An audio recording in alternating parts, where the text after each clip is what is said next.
dan zit er een toon in van de sopraan, die hoge S, bij en riches. Daar staat, kijk hoor.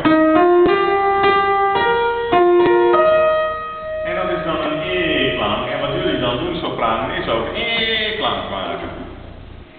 Nou, nee. Dat is mooi. Dus denk dat is in deze stand.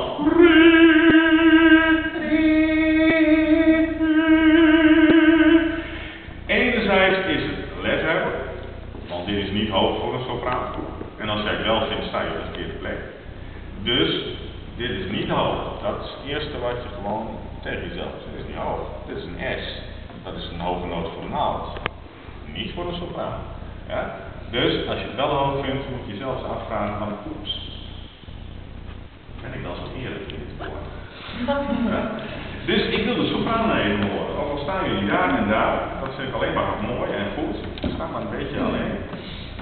Alleen de sopraan.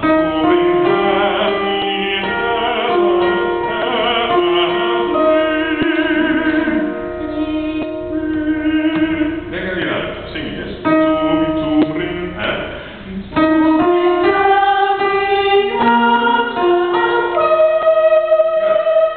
En dan zeg ik ook wel eens tegen het volk. Zing maar een beetje rutsch. Ja? Het publiek hoort het verschil toch niet. Als het jou helpt om een mooie toon te maken, moet je dat gewoon doen. Ja, doe het nog eens een keer. Want ik vind hem nog steeds een beetje knieperig. En we hebben voor de pauze gezien, dit moet ontspannen zijn.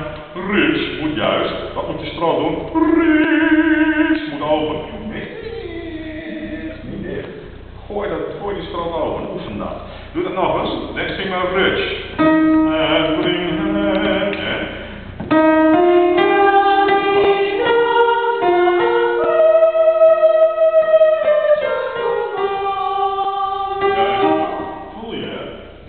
Helderder, minder hees, minder waasje erop.